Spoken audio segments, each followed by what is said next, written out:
नमस्कार साथियों, मैं आपका दोस्त विभोर मोतला एक बार फिर से हाजिर हूँ करंट अफेयर की नई क्लास के साथ, जिसमें मैं लेकर आया हूँ आपके लिए वो 10 सवाल जो बने होंगे आज रात तक की सुर्खियों से और जो आने वाली सभी प्रतियोगी परीक्षाओं में आपके लिए लाभदायक सिद्ध होंगे। तो दोस्तों शुरू करते हैं आज की क्लास को आज के मोटिवेशन कोटेशन के साथ। आज का मोटिवेशन कोटेशन आपके लिए है, जब तक हम किसी काम को शुरू नहीं करते तब तक वह नामुमकिन ही लगता है। दोस्तों, कोई भी काम तब तक नामुमकिन है जब तक हम उसको मुमकिन नहीं बनाते। यानी किसी भी काम को करने के लिए सबसे पहले हमें एक कदम बढ़ाना होता है। दोस्तों, ये पहला कदम इतना महत्वपूर्ण है, आप इसका अंदाजा भी नहीं लगा सकते। इस दुनिया में लगभग 50% लोग इसी चक्कर में हार मान जाते हैं, क्योंकि वो अपना पहला कदम नहीं बढ़ा पाते। वो अपने दिमाग में ही हार जाते हैं और सोचते हैं कि तुमसे ना हो पाएगा। लेकिन अगर आप किसी काम की मात्र शुरुआत भर करते हैं, तो आप ये समझ लीजिए कि आपने आधी सफलता उस लक्ष्य को पाने के लिए प्राप्त कर ली है। बाकी आधी सफलता आपको इस बात पर निर्भर करेगी कि आपका प्रयास कितना सतत, कितना लगातार और कितना शक्तिशाली है। तो दोस्तों, आप अपनी पढ़ाई के इस दौर में हैं जहां आप एक शुरुआत तो कर चुके हैं, यानी आधी सफलता आपने हासिल कर चुकी है। अब आपको सिर्फ ये काम करना है कि निरंतर जब तक आपके लक्ष्य की प्राप्ति नहीं हो जाती, निरंतर डेली यानी रोज उसको बढ़ाते रहना है। ये छोटा-छोटा कदम आज आपको महसूस नहीं होगा, लेकिन एक दिन जब एग्ज़ाम देकर आएँगे और रिज़ल्ट घोषित होगा, तो जो खुशी आपको मिलने वाली है, उसका अभी आप अंदाज़ा भी नहीं लगा सकते। तो दोस्तों, निरंतर प्रयास करते रहिए और बढ़ते रहिए अपने लक्ष्य की ओर। तो चलिए दोस्तों, शुरू करते हैं आज की क्लास को, आज के क्वेश्चन नंबर 1 के साथ। आज का पहला क्वेश्चन आपके लिए है, हाल ही में रूस ने खाबारोव्स्क पनडुब्बी किसके लिए विशेष रूप से बनाई है? दोस्तों, हमारा जो रूस है, जैसे ही डोनाल्ड ट्रंप ने उन्हें चैलेंज किया कि यूक्रेन को हम मिसाइल देने वाले हैं, शायद पुतिन क्या हुआ, गुस्सा उनका जाग उठा है। अब डेली वो क्या कर रहे हैं, एक ऐसा हथियार निकालकर दुनिया के सामने रख दे रहे हैं कि दुनिया उसको देखकर ही हैरान है, ये कैसा हथियार है। सबसे पहले मैंने आपको बताया था कि रूस ने एक मिसाइल बनाई थी और उसका नाम क्या था, ये नाम की मिसाइल थी। और ये कैसी थी, ये परमाणु द्वारा चलने वाली, परमाणु ईंधन द्वारा चलने वाली। आज तक आपने सुना होगा कि परमाणु हथियार ले जाने में सक्षम, है ना, परमाणु हथियार ले जाने में सक्षम मिसाइल, लेकिन ये कैसी है, परमाणु ईंधन से ही चलने वाली मिसाइल थी और परमाणु हथियार ले जाने में सक्षम थी, परमाणु हथियार ले जाने में सक्षम थी। ठीक है, इसका सबसे पहले उन्होंने परीक्षण किया। मैंने आपको बताया था इस मिसाइल, ये कितनी शक्तिशाली मिसाइल है, इस बात का अंदाजा इससे लगाया जा सकता है क्योंकि इसने 14,000 किलोमीटर की दूरी तय करने के बाद 15 घंटे का सफर तय किया और अपने लक्ष्य को हिट किया। यानी लक्ष्य को हिट करने का क्या मतलब है, इससे भी ज्यादा ये उड़ सकती थी, लेकिन इस समय उसको गिराना था, तो रूस ने उसको कहीं पर, जहां पर उसके टारगेट फिक्स किया था, वहां पर उसको गिरा दिया। ठीक है, तो ये मिसाइल देखने के बाद दुनिया हैरान थी और इसके रिसर्च में ही लगी थी कि रूस ने ये क्या बना दिया। इसके बाद रूस ने दूसरा धमाका किया। रूस ने क्या किया, पोसाइडन, पोसाइडन नाम का उसने एक जहाज बनाया। जहाज बोले तो मानव रहित विमान बनाया, मानव रहित विमान। और मैंने जब आपको इसे पढ़ाया था तो मैंने आपको बताया था ये परमाणु रिएक्टर से अपनी ऊर्जा प्राप्त करता है। तो ऊर्जा कहां से प्राप्त करेगा, परमाणु रिएक्टर, और परमाणु रिएक्टर से चलेगा तो इसमें परमाणु रिएक्टर होगा। तो जैसे किसी पनडुब्बी को परमाणु रिएक्टर से चलाया जाता है, पनडुब्बी कितने प्रकार की होती है, एक डीजल से चलने वाली, एक बिजली से चलने वाली और एक परमाणु ईंधन से चलने वाली। तो जो परमाणु ईंधन से चलने वाली पनडुब्बी थी, उससे 100 गुना छोटा, 100 गुना छोटा रिएक्टर इसमें लगाया था। ठीक है, रिएक्टर लगाया था। और मैंने आपको जब ये पढ़ाया था, ये भी बताया था कि ये दुश्मन के तट पर क्या ला सकती है, सुनामी लाने में भी सक्षम है, इतना खतरनाक हथियार था। अब दुनिया इसको जब पता कर पाती कि रूस ने क्या बनाया है, अब रूस ने तीसरा ऐलान किया है और रूस ने कहा है कि हम खाबारोव्स्क क्या बना रहे हैं, पनडुब्बी बना रहे हैं। पनडुब्बी बना नहीं रहे, बना दी है। और ये पनडुब्बी क्या है, ये जो पोसाइडन है इसको ले जाने में सक्षम है, ले जाने में सक्षम है। और कैसी है, तो ये भी परमाणु पनडुब्बी है। तो परमाणु पनडुब्बी जो पोसाइडन को ले जाने में सक्षम है। पोसाइडन का क्या है, एक परमाणु हथियार ले जाने वाला वाहन है। कैसा है, मानव रहित है। यानी आपने इसको यहां से कमांड दी और बोला कि पाकिस्तान के तट पर जाकर हमला कर दो, तो यहां से बैठे बैठे आप कमांड देंगे और ये वहां जाकर अपना काम करने के बाद वापस लौट आएगा। लेकिन अगर मानो ये बंगाल की खाड़ी में रखा हमने और हमला करना है पाकिस्तान पर, तो बहुत लंबा इसको सफर तय करना पड़ेगा। इसलिए इसको पनडुब्बी में रखकर कहां भेजा जाता है, जहां भी लक्ष्य होता है उसके नजदीक भेजा जाता है और वहां से ये निकलकर फिर हमला करता है। तो इसके रखने के लिए जो पनडुब्बी बनाई है उसका नाम ये है। किसके द्वारा बनाई गई है, तो रूस के द्वारा बनाई गई है। कैसी है, परमाणु ईंधन से चलने वाली पनडुब्बी है। अब पनडुब्बी कितने प्रकार की होती है, तो पनडुब्बी जो होती है वो 3 प्रकार की होती है। 3 प्रकार की। पहली कौन सी है, तो पहली है जो डीजल से चलती है। किससे, डीजल से। दूसरी होती है जो बिजली से यानी इलेक्ट्रिसिटी से चलती है। और तीसरी होती है जो परमाणु ईंधन से चलती है। तो जो परमाणु ईंधन से चलने वाली पनडुब्बी है ये सबसे बेहतर है। क्यों, क्योंकि डीजल इंजन में क्या दिक्कत है दोस्तों, जब भी हम पानी के अंदर होते हैं, यहाँ पे मान लो ये हमारी पनडुब्बी है और ये कहां पर है, पानी के अंदर है। अब जब ये पनडुब्बी डीजल से चलेगी तो डीजल से चलने पर डीजल जलेगा यानी कार्बन जलेगा और जो अधजला कार्बन होगा वो बाहर निकलेगा। अब जब यहां से ये कार्बन इससे बाहर निकलेगा तो यहाँ पर क्या बनेगा, सतह पर बुलबुला बनेगा। यानी बुलबुले को देखकर दुश्मन को पता लग सकता है कि पानी के अंदर कुछ है और इसको टारगेट बनाकर वो पनडुब्बी पर हमला कर सकता है। दूसरा, बिजली से चलने वाली। अब बिजली कैसे बनेगी, अब बिजली 2 प्रकार से बनती है, एक डीजल से और एक परमाणु से। अगर डीजल से हम बिजली बनाएंगे, मान लिया बिजली को हमने बैटरी में स्टोर किया, उससे अगर हमने पनडुब्बी को चला दिया लेकिन वो ज्यादा देर तक नहीं चल सकती, फिर से हमें डीजल जलाना होगा, एनर्जी बनानी होगी। लेकिन अगर हम इस बिजली को बनाने के लिए परमाणु ईंधन का इस्तेमाल करें तो ना तो बुलबुला उठेगा और ना दुश्मन को पता चलेगा और वाइब्रेशन भी कम होगी, जिसके कारण हम क्या करेंगे, चुपचाप जाकर दुश्मन पर हमला भी कर सकते हैं और बचकर वापस भी आ सकते हैं। तो ये हमारे पास 3 प्रकार की पनडुब्बी हो गई। अगर बात करूं कि भारत के पास डीजल इलेक्ट्रिक पनडुब्बी कौन सी है, तो हमने फ्रांस के साथ मिलकर, किसने, भारत प्लस फ्रांस ने मिलकर प्रोजेक्ट 75 चलाया। कौन सा, प्रोजेक्ट 75। और प्रोजेक्ट 75 के तहत हमने कितनी पनडुब्बियां बनाई, तो 6 पनडुब्बियों का हमने निर्माण किया। ये 6 पनडुब्बी कौन सी हैं, तो इनके नाम भी कई बार एग्जाम में पूछ लिए जाते हैं। तो सबसे पहली जो इसकी बनी वो थी कलवरी, दूसरी बनी खांडेरी, तीसरी बनी करंज, चौथी वेला, पांचवी हुई वागीर और छठी बनी वागसीर। तो ये 6 पनडुब्बियां जो कैसी हैं, डीजल इलेक्ट्रिक हैं, डीजल और बिजली से चलने वाली डीजल इलेक्ट्रिक 6 पनडुब्बियां हैं जो भारत और फ्रांस ने मिलकर बनाई। क्या हमारे पास परमाणु ईंधन से चलने वाली पनडुब्बी है, दोस्तों है। हमारे पास परमाणु पनडुब्बी कितनी है, तो परमाणु पनडुब्बी हमारे पास 3 है। सबसे पहली जो हमने बनाई थी वो थी आईएनएस अरिहंत। अरिहंत, जहां पर भी हमें आईएनएस मिलेगा तो इसका नाम है इंडियन नेवल शिप, यानी हमारी नौसेना का जहाज। दूसरी जो अरिहंत के बाद बनाई हमने वो थी आईएनएस अरिघात, आईएनएस अरिघात। और जो तीसरी हम बनाए हैं उसका नाम है आईएनएस अरिदमन, आईएनएस अरिदमन। ठीक है, तो ये हम 3 पनडुब्बियां बनाए हैं जो कैसी है, अरिदमन अभी बनने वाली है, 2 हमारी इसमें शामिल हो चुकी हैं। तो 2 कैसी है, हमारी परमाणु पनडुब्बी है। अब इसमें किसका उपयोग किया जाता है, तो परमाणु संयंत्र में हमेशा यूरेनियम का उपयोग किया जाता है, यूरेनियम का उपयोग। और यूरेनियम के कितने समस्थानिक हैं, तो यूरेनियम के 3 समस्थानिक हैं। कितने, 3। सबसे पहले 234, 235 और 238।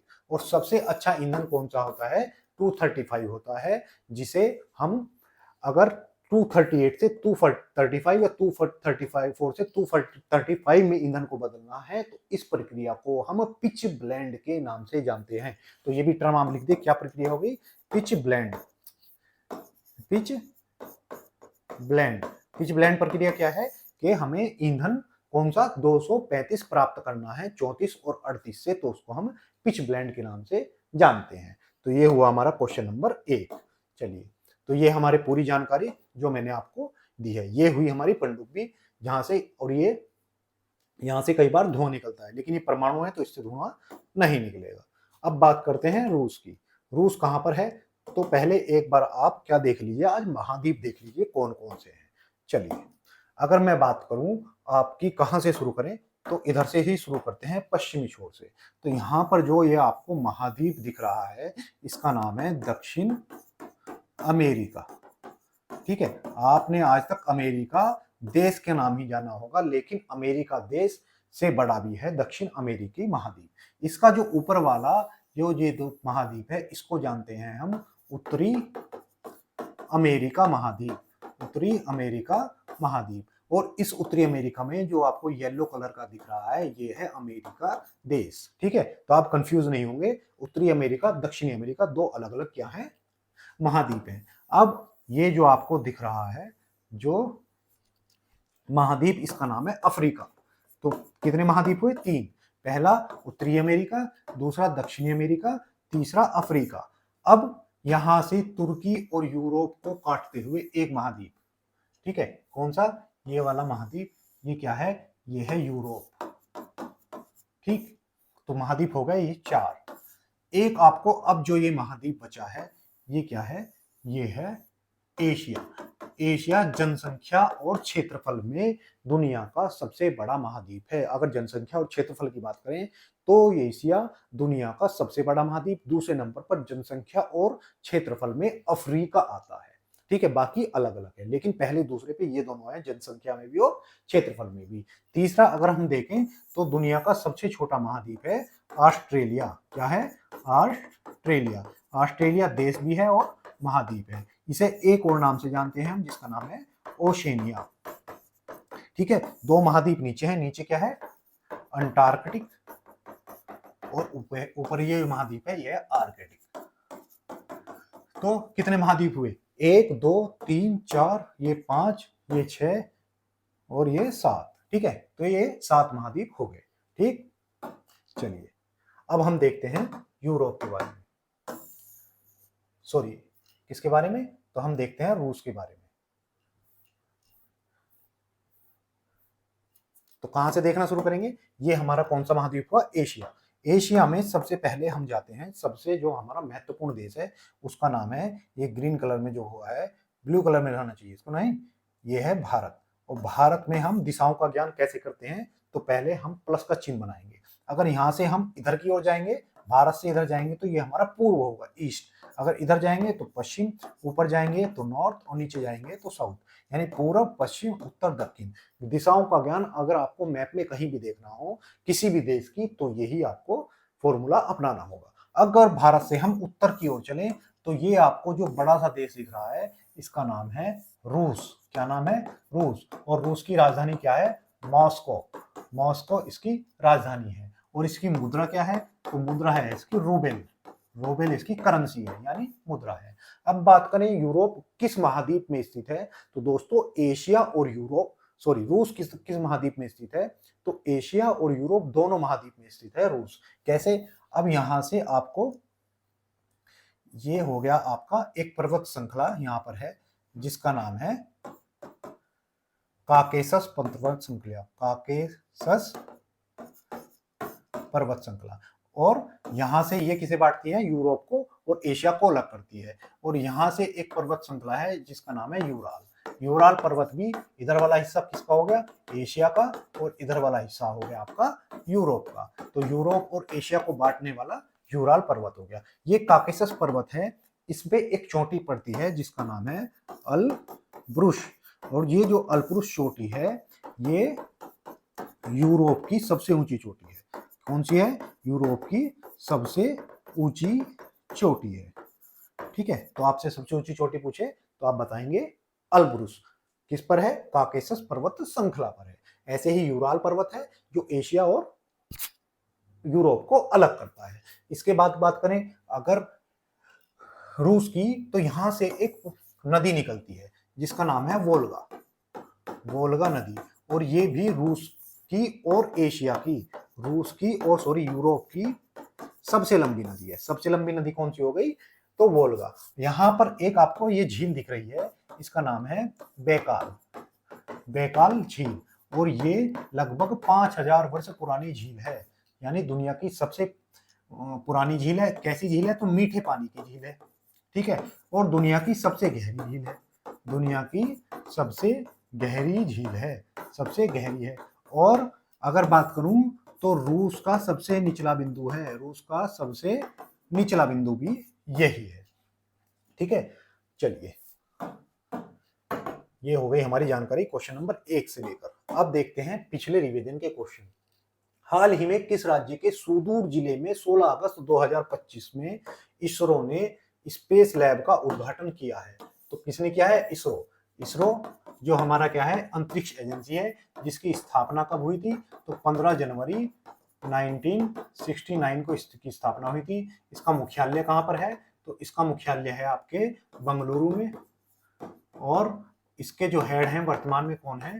तो इसके हेड आप कमेंट बॉक्स में मुझे लिखकर बताएंगे। हाल ही में तो ये कहां पर हुआ है? तो ये अरुणाचल प्रदेश में किया गया है। कहां पर? अरुणाचल। हाल ही में टॉप ब्रांड वैश्विक ब्रांड सूची में किस ब्रांड को पहला स्थान मिला है? तो माइक्रोसॉफ्ट को मिला है, माइक्रोसॉफ्ट को पहला स्थान दिया गया है। हाल ही में स्लीनेक्स अभ्यास, स्लीनेक्स अभ्यास किसके साथ होता है? तो भारत श्रीलंका के बीच होने वाला अभ्यास हो गया। देखो बिंदी पहले से ही लगा है श्रीलंका के नाम का।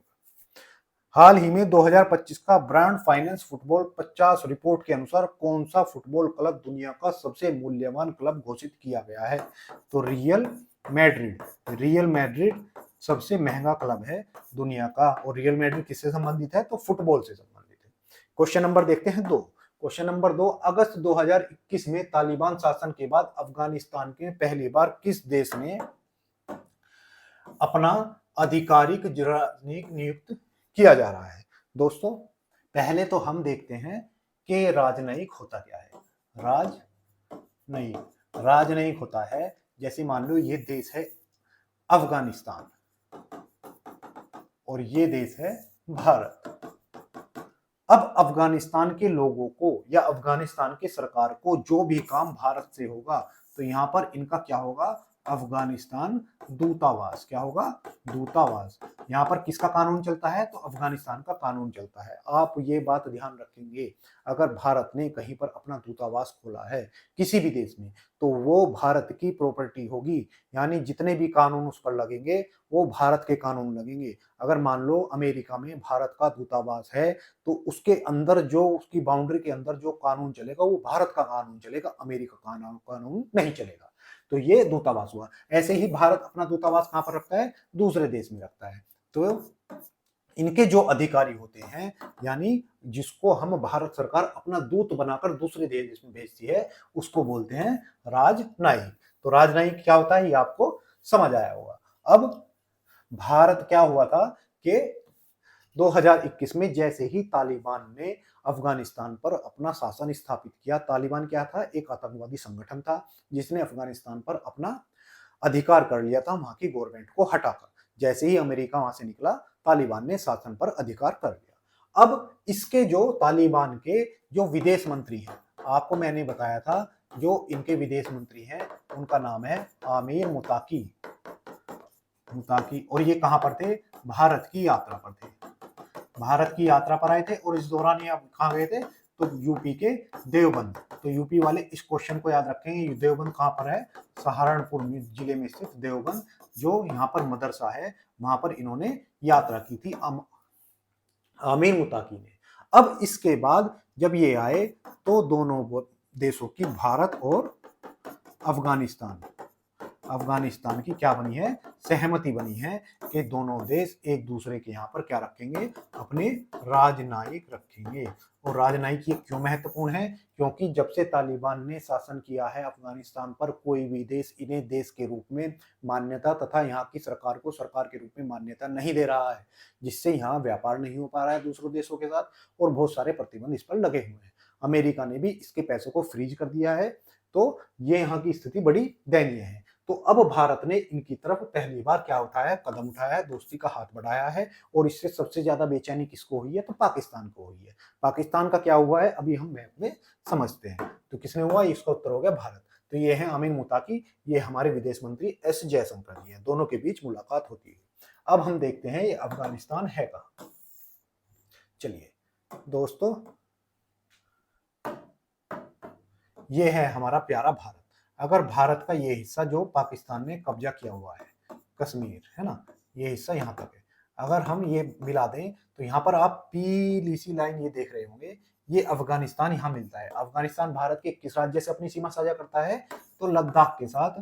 पाकिस्तान भारत क्या करता है, लद्दाख के साथ, भारत के लद्दाख के साथ अफगानिस्तान अपनी सीमा साझा करता है। और ये कितने किलोमीटर लंबी सीमा है, तो लगभग 106 किलोमीटर से लंबी सीमा भारत अफगानिस्तान के साथ साझा करता है। ठीक है, अगर बात करूं मैं अफगानिस्तान की, तो यहाँ की राजधानी क्या है, तो काबुल यहाँ की राजधानी है। ठीक है, काबुल यहाँ की राजधानी है। अब भारत अगर यहाँ पर अफगानिस्तान में मजबूत होता है तो भारत किस पर दबाव बनाएगा, पाकिस्तान पर दबाव बनाएगा, और इधर से भी दबाव बना सकता है। जैसे ही भारत ने क्या किया, इस पर ऑपरेशन सिंदूर किया, तो अफगानिस्तान के हौसले भी बुलंद थे। अभी ऑपरेशन सिंदूर के बाद अफगानिस्तान ने यहाँ से गोलीबारी शुरू कर दी है और पाकिस्तान बेचारा बहुत दबाव में है। इसकी दयनीय स्थिति आप नहीं समझ सकते। बात करते हैं किसकी, अफगानिस्तान की। तो दोस्तों, अफगानिस्तान जाने के लिए हमें पाकिस्तान से होकर गुजरना होता है, लेकिन भारत ने इसके लिए दूसरा रास्ता निकाला है। उसके लिए क्या किया है, तो यहाँ पर ईरान है। ईरान में भारत ने एक बंदरगाह बनाया है जिसका नाम है चाबाहार बंदरगाह। ठीक है, भारत ने इसका निर्माण किया है। अब इसके माध्यम से, ट्रेन माध्यम से हम कहाँ जाएंगे, तो जाएंगे अफगानिस्तान में। अफगानिस्तान में यहाँ हमने एक हाईवे का निर्माण किया है जिसका नाम है जेरान गारलैंड हाईवे। ठीक है, और ये किससे मिलेगा, तो यहाँ पर ये गारलैंड हाईवे से मिल जाएगा, जिससे भारत यहाँ से अपना सामान इसमें पहुंचा सकता है। भारत ने यहाँ पर अफगानिस्तान की बहुत मदद की है। जैसे यहाँ की संसद का निर्माण भारत ने करवाया, यहाँ पर जरांज डेलाराम और गारलैंड हाईवे भारत ने बनवाया। साथ ही यहाँ पर सलमा बांध किसने बनाया, भारत ने बनाया। सहतूत बांध किसने बनाया, तो भारत ने बनाया। और यहाँ की क्रिकेट टीम हमारे ग्रेटर नोएडा में आकर हम अपनी प्रैक्टिस करती है, क्योंकि यहाँ पर क्रिकेट के मैदान नहीं है। अफगानिस्तान की टीम भारत में ही रहती है और प्रैक्टिस करती है, और उनका प्रिय स्थल है भारत का, यूपी का ग्रेटर नोएडा। ठीक है, तो ये हुई इसकी ज्योग्राफिक लोकेशन। चलिए अब रिवीजन के क्वेश्चन देख लेते हैं। हाल ही में भारत ने 2030 के राष्ट्रमंडल खेलों की मेजबानी किस शहर में प्रस्तावित किया है, यानी भारत में किस शहर में होंगे राष्ट्रमंडल खेल, तो इसके लिए अहमदाबाद को चुना गया है। अहमदाबाद कहां पर है, गुजरात में है। ठीक है, हाल ही में मिशन सुदर्शन चक्र को प्रधानमंत्री ने कब लॉन्च किया, तो 15 अगस्त 2025 को लॉन्च किया। ये क्या है, एक सुरक्षा कवच है भारत के ऊपर, जो अगर भारत पर कोई भी हमला करेगा देश, तो उसकी मिसाइल को नेस्तो नाबूद करने के लिए एक हमने चक्र बनाया है जिसका नाम है सुदर्शन चक्र। हाल ही में भारत ने डीप ओशन मिशन किस महासागर के क्षेत्र में रिकॉर्ड 5002 मीटर मानव गोताखोरी करने में सफल रहा है, तो ये क्या है, अटलांटिक महासागर। किसमें है, उत्तरी अटलांटिक महासागर में। हाल ही में प्लूमेरिया गार्डन, बनियान ग्रोवर और बाबलिंग ब्रुक किस स्थान पर बनाए गए हैं, तो ये राष्ट्रपति भवन में बनाए गए हैं। कहां पर बनाए गए हैं, तो राष्ट्रपति भवन में बनाए गए हैं। राष्ट्रपति भवन, हमारा राष्ट्रपति भवन किस पहाड़ी पर स्थित है, आप कमेंट बॉक्स में लिखकर बताएंगे। जिसका कमेंट नहीं आएगा उसको मैं पर्सनली देखूंगा। ठीक है, तो आप ध्यान रखें। हाल ही में चीन ने थोरियम मोल्टन सॉल्ट रिएक्टर में किस ईंधन रूपांतरण में पहली बार सफलता प्राप्त की है। दोस्तों, जो चीन ने किया है इसका अंदाजा आप अभी नहीं लगा सकते, कितनी बड़ी बात, ये क्वेश्चन कितना बड़ा है। चीन ने भी क्या किया है, जैसे ही हम अपने परमाणु संयंत्र यानी परमाणु भट्टी जो हमारी क्या बनाती है, जिससे हम बिजली का उत्पादन करते हैं, इसमें हम ईंधन के रूप में किसका उपयोग करते हैं, तो ईंधन के रूप में हम यूरेनियम का उपयोग करते हैं। और वो यूरेनियम के कितने समस्थानिक थे, तो मैंने आपको 3 समस्थानिक बताए थे, 92U235, 92 92U234 और 92U238। लेकिन यहाँ सबसे अच्छा कौन सा था, तो 235 जो हमारे यूरेनियम भट्टी में उपयोग किया जाता था। और यूरेनियम जो है बहुत कम मात्रा में उपलब्ध होता है। यूरेनियम कितनी बिजली उत्पादन कर सकता है, इस बात का अंदाजा आप इससे लगा सकते हैं कि 1 किलो यूरेनियम 27 लाख किलो कोयले के बराबर बिजली उत्पादन कर सकता है। यानी कितना, 27 लाख किलो कोयला 1 किलो यूरेनियम से बराबर बिजली उत्पादन नहीं कर पाता। ठीक है, यूरेनियम के उत्पादन में यूरेनियम के उत्पादन में विश्व में नंबर 1 स्थान किसका है, तो कजाकिस्तान जिसकी राजधानी अस्ताना है, यह है। दूसरे नंबर पर हमारा कनाडा आता है। ठीक है, तो उत्पादन में यह है। क्या भारत में कहीं यूरेनियम का उत्पादन होता है, तो होता है जादूगोड़ा की खान, जादूगोड़ा झारखंड, यहाँ पे यूरेनियम का उत्पादन होता है। ठीक है, तो जादूगोड़ा झारखंड में यूरेनियम का उत्पादन किया जाता है। बात हुई, ये हुई यूरेनियम की। लेकिन ये तो यूरेनियम की बात हुई, लेकिन अभी चीन ने क्या किया है, चीन ने थोरियम मेल्टन सॉल्ट रिएक्टर क्या किया है, तो चीन में एक मरुस्थल है जिसका नाम है गोबी मरुस्थल। गोबी मरुस्थल में एक रिएक्टर स्टार्ट किया, क्या है, परमाणु रिएक्टर शुरू किया है। और इसने बिजली बनाना भी अभी हाल ही में शुरू कर दिया है। तो इसमें खास बात क्या है, इसमें खास बात यह है, इसमें ईंधन के रूप में क्या है, थोरियम का इस्तेमाल किया गया है। अभी तक हमने क्या सुना था, यूरेनियम, लेकिन अभी किसका उपयोग किया है, चीन ने थोरियम का उपयोग किया है। थोरियम का उपयोग किया है किसमें, ईंधन के रूप में। तो डायरेक्ट थोरियम का उपयोग कर लिया, नहीं, चीन ने पहली बार थोरियम से यूरेनियम ईंधन को रूपांतरित किया है।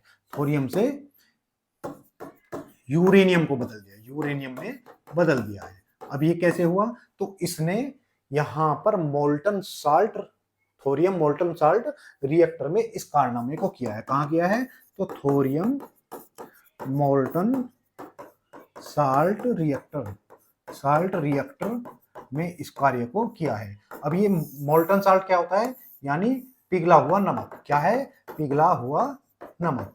अभी तक जो भी हम यूरेनियम में उपयोग करते थे, तो यूरेनियम में उपयोग करते थे हम बंधक के रूप में पानी का या ग्रेफाइट की छड़ों का। लेकिन इसमें मोल्टन साल्ट का उपयोग किया गया है, जिससे हमने थोरियम की अगली पीढ़ी के थोरियम का निर्माण किया है और उससे हम यूरेनियम बना सकते हैं। यानी अब थोरियम से भी हम परमाणु ईंधन बना सकते हैं और उससे बिजली का उत्पादन कर सकते हैं। ठीक है, बिजली उत्पादन में जो परमाणु भट्टी होती है, उसकी सबसे बड़ी खास बात क्या होती है कि जैसे कोयला और पेट्रोल या डीजल, इससे हम क्या करेंगे, देखो परमाणु भट्टी होती क्या है, परमाणु भट्टी में हमें क्या करनी है, ऊर्जा उत्पादन करना है। कैसे, अगर मान लो ये पानी है, पानी के नीचे में आग लगा दो, या तो ये कोयले से लगेगी या डीजल से लगेगी। ठीक है, ये क्या होगी, इससे बनेगी भाप बनेगी। अब ये क्या करेगी, ये टरबाइन में लगे होते हैं पंखे, क्या लगे होते हैं, पंखे। अब ये भाप इन पंखों को क्या करेगी, घुमा देगी, जिससे टरबाइन घूमने लगेगी और बिजली का उत्पादन होगा। यानी हमें बिजली उत्पादन के लिए मेन काम क्या करना है, बिजली के उत्पादन के लिए टरबाइन को घुमाना है। वो चाहे वो पवन चक्की से हो, टरबाइन घुमानी है, चाहे वो पानी के द्वारा बड़े बड़े डैम बनाकर हो। डैम में क्या होता है, ऊपर से पानी गिरता है इन पंखों पर और ये पंखे घूमने लगते हैं, टरबाइन घूमती है, बिजली उत्पादन हो जाती है। अब हम कोयले से अगर डीजल से बिजली का उत्पादन करेंगे तो क्या होगा, कभी ना कभी कोयला खत्म होने वाला है, साथ ही पर्यावरण प्रदूषण होगा। दूसरा, अगर हम पानी से बिजली का उत्पादन करें तो कई बार पानी कम होता नदियों में, तो बिजली का उत्पादन उतना नहीं हो पाता। लेकिन परमाणु ईंधन से हम 24 घंटे बिजली का उत्पादन कर सकते हैं। इसीलिए ये क्या है, महत्वपूर्ण है। अगर आप सौर ऊर्जा से भी बिजली का उत्पादन करोगे तो दिन में करोगे, रात को नहीं कर पाओगे। लेकिन हमें अगर 24 घंटे उत्पादन करना है तो किसका उपयोग करते हैं हम, तो परमाणु ईंधन का उपयोग करते हैं। अब थोरियम का उपयोग करेंगे क्योंकि यूरेनियम कम मात्रा में है और काफी दुर्लभ धातु है। अब अगर हम थोरियम का उपयोग करते हैं तो बिजली उत्पादन आसान होगा, जिससे फायदा होगा। और इससे सबसे बड़ा फायदा किसे होगा, भारत को होगा। हाँ, भारत को क्यों होगा, क्योंकि चाइना और भारत के पास थोरियम के बहुत सारे भंडार हैं। भारत के केरल में एक मिट्टी पाई जाती है, कहां पर, केरल में। आपसे कोई पूछे भारत में थोरियम कहां पाया जाता है, तो केरल में मिट्टी है जिसे हम मोनोजाइट के नाम से जानते हैं, मोनोजाइट मृदा। ठीक है, इसमें थोरियम पाया जाता है। कितना? मृदा में 10 से 8% क्या है? थोरियम पाया जाता है। तो कहां पर? केरल में। ऐसे ही उड़ीसा में भी पाया जाता है, यानी आंध्र, तमिलनाडु, केरल और उड़ीसा में क्या पाया जाता है? मोनोजाइट मिट्टी में थोरियम पाया जाता है। अगर ये सफल होता है तो भारत के लिए भी ऊर्जा उत्पादन की दिशा में ये एक महत्वपूर्ण कदम साबित होगा। तो आपको ये सारी बात मुझे लगता है समझ आ गई होगी। अब आप बोलेंगे कि जी हमारे यहाँ पर जो परमाणु ईंधन है ये इसका उपयोग परमाणु भट्टियों में होता है, ऐसा हम समझ गए। लेकिन भारत में कितनी परमाणु भट्टियां हैं या कितने परमाणु संयंत्र हैं जो ऊर्जा का उत्पादन हाल ही में कर रहे हैं? तो महत्वपूर्ण जो परमाणु संयंत्र मैं आपको लिखा देता हूं, जैसे तारापुर। तारापुर परमाणु संयंत्र क्या है? परमाणु संयंत्र। तो तारापुर जो परमाणु संयंत्र है वो कहां पर है? वो महाराष्ट्र में है। ठीक है। फिर है एक काकरापार। काक काकरापार ये कहां पर है? तो ये गुजरात में है। ठीक। उसके बाद नरोरा। तो नरोरा आप यूपी वाले याद रखेंगे क्योंकि ये उत्तर प्रदेश में है। ठीक। उसके बाद कुंडलकुलम।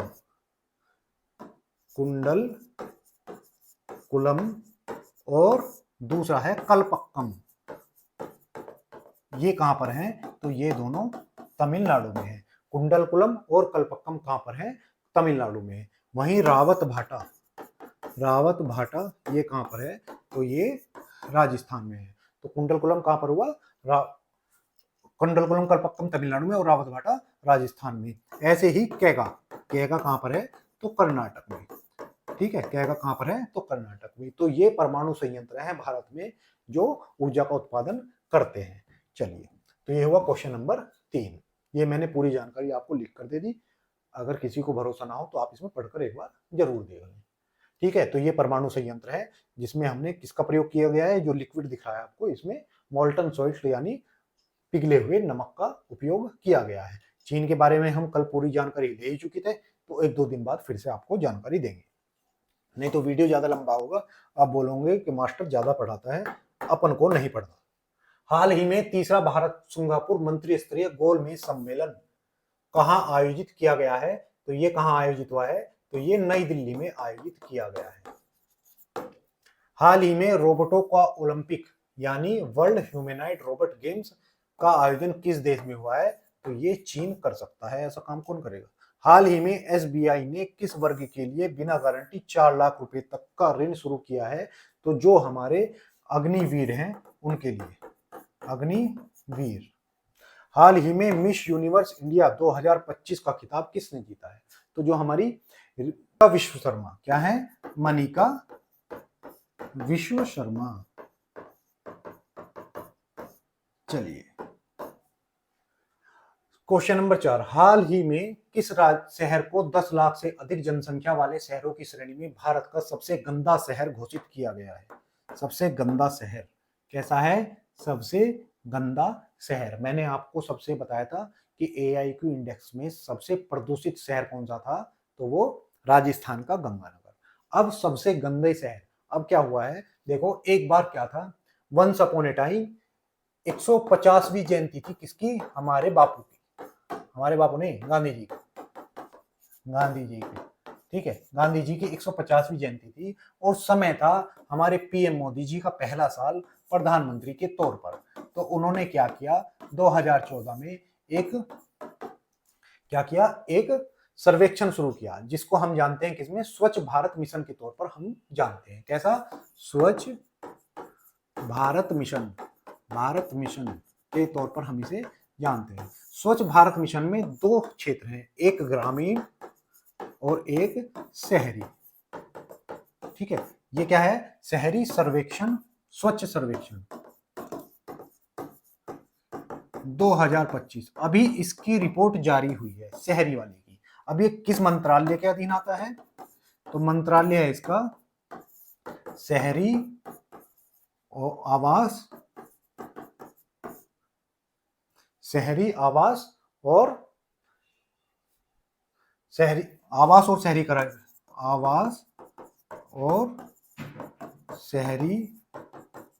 कार्य मंत्रालय। ठीक है, ये इसका नाम हो। और इसके मंत्री कौन हुए, तो इस मंत्रालय के मंत्री हैं हमारे मनोहर लाल खट्टर,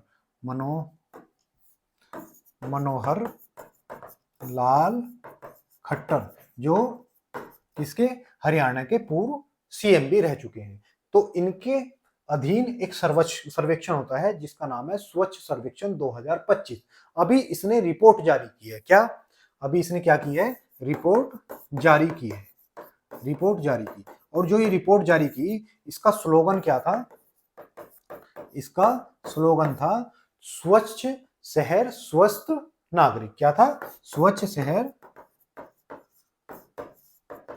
स्वस्थ नागरिक, ये इसका स्लोगन था।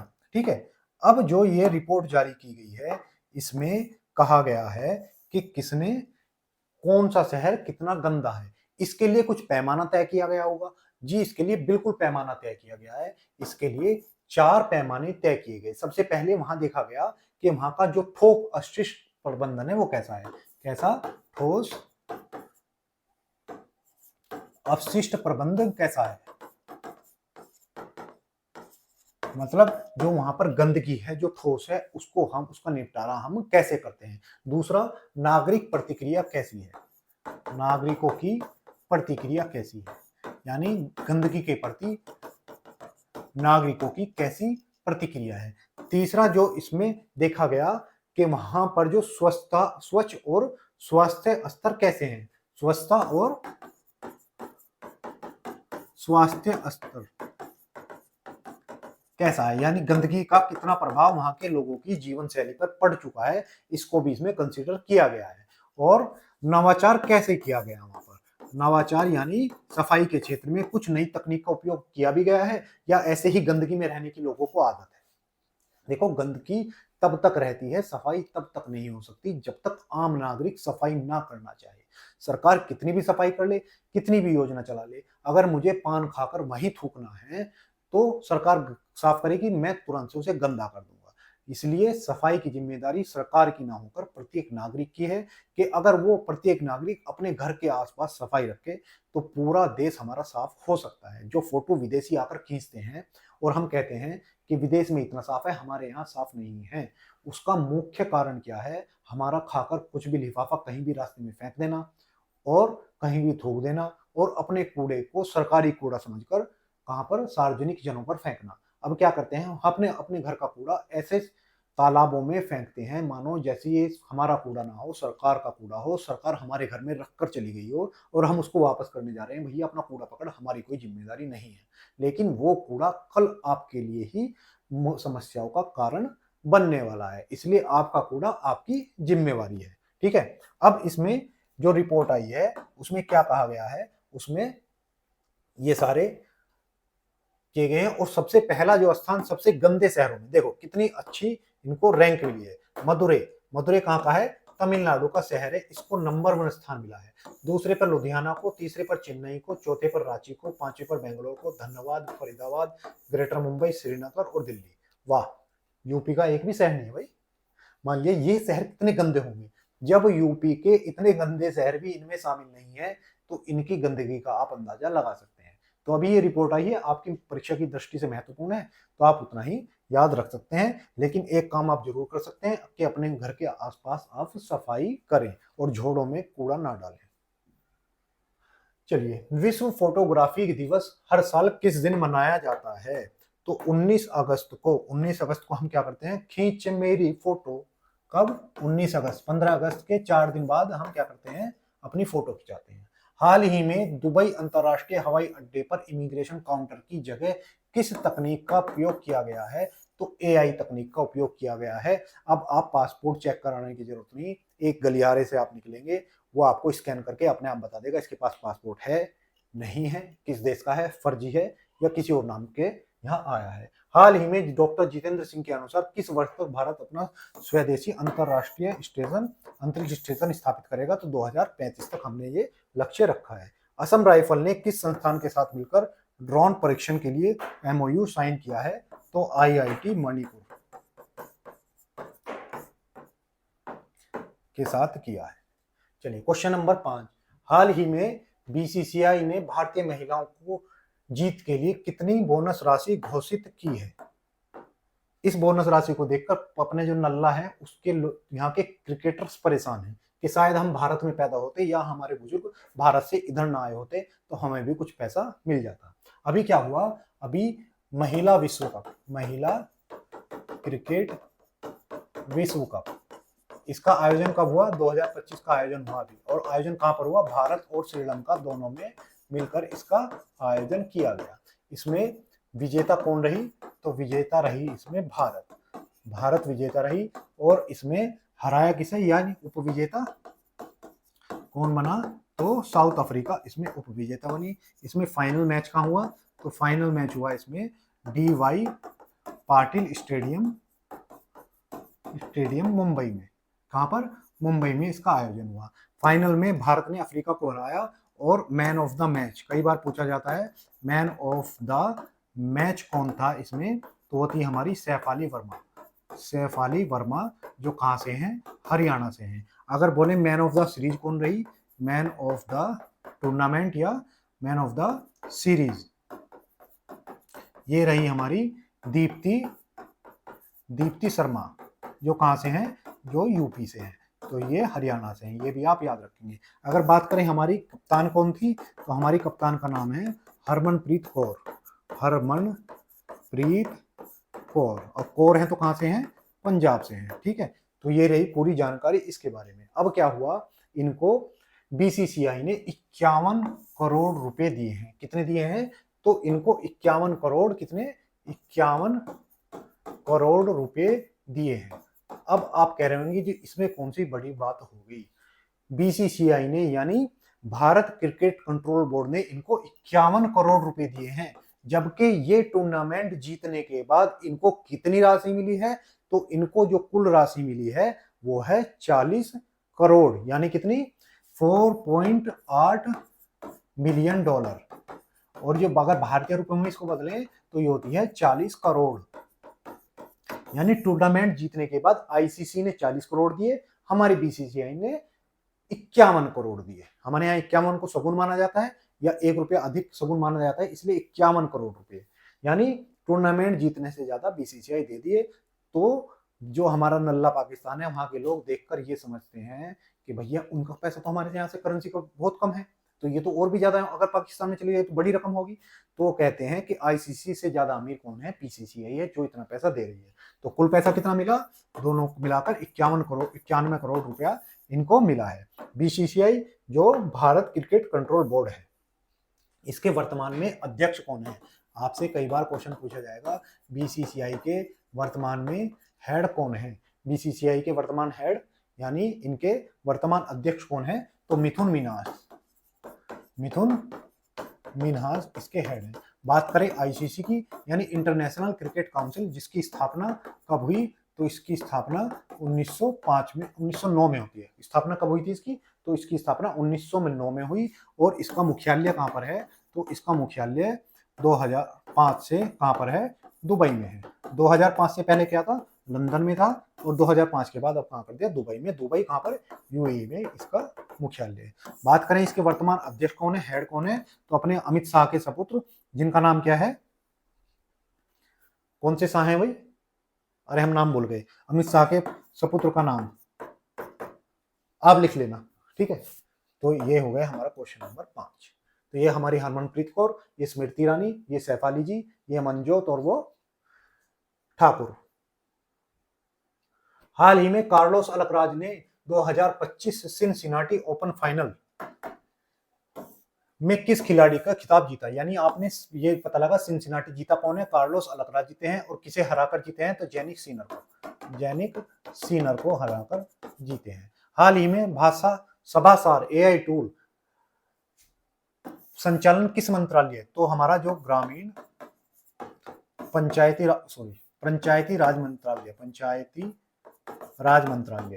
यानी अगर अब हमारे यहाँ पर प्रधान कोई बैठक करेगा तो AI टूल के माध्यम से वो सारी रिकॉर्ड होगी, यानी कुछ काम भी करते हैं, नहीं सिर्फ पैसा ही खाते हैं, इसका रिकॉर्ड रखा जाएगा। विश्व मानवतावादी दिवस कब मनाया जाएगा, तो जिस दिन आप फोटो खींचोगे खींच मेरी फोटो, उस दिन ही हम मानवतावादी दिवस मना देंगे, यानी 19 अगस्त को। रूस का वेनेरा डी मिशन किस ग्रह के लिए भेजा जाता है? वेनेरा बोले तो वीनस। कौन सा? वीनस। और वीनस कौन सा है? शुक्र ग्रह। ठीक है, भोर का तारा या सांझ का तारा के नाम से प्रसिद्ध शुक्र ग्रह, जो सबसे गर्म ग्रह भी है, उसके लिए इन्होंने मिशन भेजा है। अब देखते हैं क्वेश्चन नंबर 6। क्वेश्चन नंबर 6 है, हाल ही में 2025 एशियाई युवा खेलों का आयोजन किस देश में हो रहा है? तो अभी क्या हुआ है, अभी जो हमारा मनामा है, Manama Bahrain, Manama Bahrain, Manama किसकी राजधानी है? बहरीन की राजधानी है। यहाँ पर क्या हुआ, यहाँ पर 2025 एशियाई युवा खेलों का आयोजन हुआ, युवा खेलों का आयोजन हुआ। ठीक है, अब इसमें भारत जो है, इसने अपना, भारत ने सर्वश्रेष्ठ प्रदर्शन किया है। कैसा किया है? सर्वश्रेष्ठ प्रदर्शन किया है आज तक का अपना। भारत के इसमें कितने एथलीट गए? तो भारत का जो दल था उसमें लगभग 222 एथलीट थे। कितने थे? 222 खिलाड़ी थे। ठीक है, इसमें 222 खिलाड़ी थे। इसमें से महिला कितनी थी? तो महिला और पुरुष, पुरुषों की संख्या इसमें 103 थी, बाकी जो बची वो महिला थी। तो कितनी हुई? 103 ही गई, इसमें से 119 महिला खिलाड़ी थी। अब भारत ने अब तक का इसमें अपना सर्वश्रेष्ठ प्रदर्शन किया है। वो क्या है? भारत ने यहाँ पर 48 पदक जीते हैं। 48 पदक, यानी 48 पदक का मतलब है कि इसमें कुछ गोल्ड होंगे, कुछ ब्रॉन्ज होंगे और कुछ सिल्वर होंगे। तो इसमें गोल्ड कितने हैं? 13 गोल्ड हैं। अगर बात करें 18 सिल्वर हैं, 18 और 13 कितने हुए? 30, 17 क्या है? इसमें ब्रॉन्ज मेडल है, यानी 17 कांस्य पदक है, गोल्ड, सिल्वर और ब्रॉन्ज मेडल। तो भारत का अब तक का सर्वश्रेष्ठ प्रदर्शन है, जो अभी किसमें किया है? बहरीन के मनामा में किया है। अगर बात करूं, ये 2025 का है, 2026 के कहाँ होने वाले हैं? तो 2026 के जो युवा एशियाई गेम्स हैं, उनका आयोजन कहाँ होगा? डकार। डकार, और डकार कहाँ पर है? सेनेगल में। और सेनेगल कैसा है? अफ्रीकी देश है। तो डकार जो सेनेगल की राजधानी है, वहां अगला आयोजन इसका होने वाला है। चलिए, तो ये पदक हुए, भारत ने अब तक का अपना सर्वश्रेष्ठ प्रदर्शन किया है। आपको देखना है बहरीन। तो बहरीन देखने के लिए हमें बहरा नहीं होना पड़ेगा, सिर्फ आंखें खोलनी पड़ेंगी। ठीक है, और कानों को चालू रखना होगा, जिससे हम बहरीन को सुन सके। बहरीन को नहीं सुन सके, जो मैं बोल रहा हूँ बहरीन के बारे में वो सुन सके। तो सबसे पहले कहाँ जाएंगे? भारत। भारत में दिशा, ऊपर नॉर्थ, नीचे साउथ, इधर ईस्ट और ये है वेस्ट। अगर वेस्ट में चले तो ये जो प्रायद्वीप आपको दिख रहा है, ये प्रायद्वीप है अरब प्रायद्वीप। क्या है? अरब प्रायद्वीप। और ये दुनिया का सबसे बड़ा प्रायद्वीप है। प्रायद्वीप क्या होता है? जो तीनों तरफ से पानी से घिरा हो, पृथ्वी का वह हिस्सा जो तीनों ओर से पानी से घिरा हो, प्रायद्वीप कहलाता है। अगर मैं यहाँ से लाइन मारूं और भारत का जो नीचे वाला हिस्सा, साउथ वाला, ये तीनों ओर से पानी से घिरा है, तो यह क्या नहीं, क्या हुआ? भारत का प्रायद्वीपीय हिस्सा। तो दुनिया का सबसे बड़ा प्रायद्वीप अरब प्रायद्वीप। अरब प्रायद्वीप का सबसे बड़ा देश कौन सा है? अरब, यानी सऊदी अरब। अगर मैं बात करूं इसके उत्तरी छोर पर, तो उत्तरी छोर पर यहाँ एक बिंदु जैसा देश है, यूएई, दोहा के ऊपर, यूएई के ऊपर, कतर के ऊपर एक बिंदु जैसा देश। यहाँ पर क्या नाम है इसका? बहरीन इसका नाम है, और मनामा इसकी राजधानी है। ठीक है, अगर मैं बात करूं इसकी, तो यहाँ पर आपको क्या है? एक खाड़ी दिख रही होगी। ये पानी जो दिख रहा है ये खाड़ी है, ये किसकी है? फारस की खाड़ी, फारस की खाड़ी। और नीचे कौन सी है? ओमान की खाड़ी। ओमान की खाड़ी जो किसका हिस्सा है? तो अरब सागर का हिस्सा है, अरब सागर। और अब अरब सागर किसका हिस्सा है? तो हिंद महासागर का हिस्सा है, महासागर। ठीक है, सागर का महासागर का हिस्सा सागर, और सागर का हिस्सा खाड़ी, यानी खाड़ी से बड़ा सागर और सागर से बड़ा महासागर। महासागर के छोटे हिस्सों को अगर कोई क्षेत्र है उसको सागर बोलेंगे, और सागर के छोटे से हिस्सों को खाड़ी बोलेंगे। खाड़ी वो हिस्सा जो तीनों तरफ से पृथ्वी से घिरा हो, वो पानी जो पृथ्वी पे से तीनों ओर से घिरा हो, उसको खाड़ी बोलते हैं। अब ये जो ओमान की खाड़ी है और ये फारस की खाड़ी है, ये बीच में एक छोटे सकरे रास्ते से मिलती है। इसको बोलते हैं हम जल संधि, यानी दो बड़े जल के क्षेत्र को एक पतली सी नाली जो जोड़ दे, उसको हम जल संधि कहते हैं। और यहाँ पर जो ये जल संधि है, इसको हम बोलते हैं हॉर्मुज की जल संधि, हॉर्मुज की जल संधि। ठीक है, हॉर्मुज की जल संधि किसके नीचे है? तो ये ईरान के नीचे है और यूएई के ऊपर है। किसको जोड़ती है? फारस की खाड़ी को जोड़ती है। ओमान की खाड़ी से कौन जोड़ती है? हॉर्मुज की जल संधि जोड़ती है। अगर बात करूं अरब सागर के में दक्षिणी ओर से, तो यहाँ पर ये जो सागर आपको दिख रहा है, ये है लाल सागर। और यहाँ पर होगी अदन की खाड़ी, अदन की खाड़ी। अब अदन की खाड़ी ये और लाल सागर ये, इनको जोड़ने वाली ये जो जल संधि है इसका नाम क्या है? बाब अल मंदेव, मंदेव, ये इसकी क्या हुई? जल संधि हुई। तो ये पूरी जानकारी आपको अरब सागर के बारे में मिल गई। ठीक, अरे खुल जा भाई सिंह सिंह। चलो अब रिवीजन के क्वेश्चन देख लेते हैं। वर्ल्ड मॉस्किटो डे, मच्छर दिवस कब मनाया जाता है? तो मच्छर दिवस तो आपको याद रखना चाहिए, जब भी हम मानवता दिखाएंगे उसके अगले दिन मच्छर आएंगे। ठीक है, यानी 19 अगस्त को मानवतावादी दिवस और 20 अगस्त को मच्छर का दिवस। अणचक्र उपकरण कितने राज्यों और केंद्र शासित प्रदेशों में लागू किया गया है? तो 30 में किया गया। सद्भावना दिवस किसकी जयंती पर मनाया जाता है? तो जो हमारे राजीव गांधी जी पूर्व प्रधानमंत्री थे, हमारे पप्पू के पापा, उनके जन्मदिन पर मनाया जाता है। पप्पू के पापा सुनते हो। हाल ही में भारतीय रेलवे ने किस संस्थान पर पहली बार पटरियों के बीच रिमूवेबल सोलर पैनल सिस्टम स्थापित किया है? तो कहाँ किया है? बनारस में, वाराणसी में पटरियों पर सोलर पैनल लगा दिए हैं जो कैसे है? रिमूवेबल है, यानी इनको कभी भी हटाया जा सकता है। क्वेश्चन नंबर 7, हाल ही में संन्यास की घोषणा करने वाले रोहन बोपन्ना ने अपना आखिरी पेशेवर मैच किस टूर्नामेंट में खेला था? तो हमारे जो टेनिस के स्टार रहे रोहन बोपन्ना, उन्होंने क्या किया है? हाल ही में अभी संन्यास ले लिया है और उन्होंने जो अपना आखिरी मैच खेला था वो पेरिस मास्टर्स में खेला था। रोहन बोपन्ना जो भारत के स्टार खिलाड़ी रहे, जिनके नाम 2 ग्रैंड स्लैम है। तो रोहन बोपन्ना के पास कितने ग्रैंड स्लैम है? तो 2 ग्रैंड स्लैम है। ठीक है, भारत के स्टार खिलाड़ी रहे और अभी इन्होंने टेनिस से संन्यास ले लिया है। ग्रैंड स्लैम किस में होता है? तो टेनिस में। अगर बात करूं कितने ग्रैंड स्लैम होते हैं, तो ग्रैंड स्लैम होते हैं 4। कौन कौन से? ये होता है साल का पहला, साल में 4 ग्रैंड स्लैम होते हैं। सबसे पहला जो ग्रैंड स्लैम साल में होता है वो उसको हम बोलते हैं ऑस्ट्रेलियन ओपन। उसके बाद जो दूसरा होता है वो होता है फ्रेंच ओपन, जो और तीसरा होता है विंबलडन। चौथा होता है क्या है? तो अमेरिकी ओपन यानी यूएस ओपन। ठीक है, तो ये 4 होते हैं। कई बार इनका क्रम पूछ लिया जाता है, साल का सबसे पहला ये, दूसरा ये, तीसरा ये, चौथा ये, इसी क्रम में हमेशा होते हैं। बात करें ये कब शुरुआत हुई, तो सबसे पुराना है हमारा विंबलडन। इसकी शुरुआत 1877 में हुई। उसके 4 साल बाद 81 में किसकी हुई? यूएस ओपन की। उसके 10 साल बाद 1891 में इसकी हुई और सबसे नया है ऑस्ट्रेलियन ओपन, इसकी 1905 में हुई। ठीक है, इनके लिए मैदान भी अलग अलग होते हैं। आपने देखा होगा कई बार मैट पे खेला जाता है, कई बार पत्थर पर, कई बार मिट्टी पर।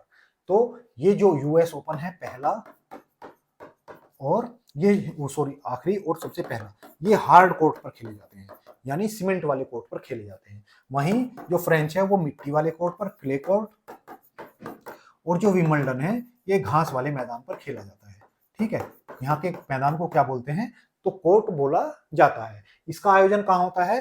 तो ऑस्ट्रेलियन ओपन का आयोजन होता है हमारे मेलबर्न में। कौन से शहर में? कई बार पूछा जाता है, तो कहाँ पर? मेलबर्न में। इसका आयोजन होता है पेरिस में। पेरिस किसकी राजधानी है? तो फ्रांस की राजधानी है। ठीक है, अगर हम पेरिस की बात करें तो इसका एक दूसरा नाम भी होता है। ठीक है, उसको हम आपको बताएंगे। विंबलडन कहाँ पर होता है? लंदन में, और ये होता है न्यूयॉर्क में इसका आयोजन किया जाता है। ठीक है, अब इस जो फ्रेंच ओपन है इसका दूसरा नाम क्या है? कमेंट बॉक्स में लिखकर बताइएगा, ढूंढकर सर्च कर बताना है कि इसका दूसरा नाम क्या है।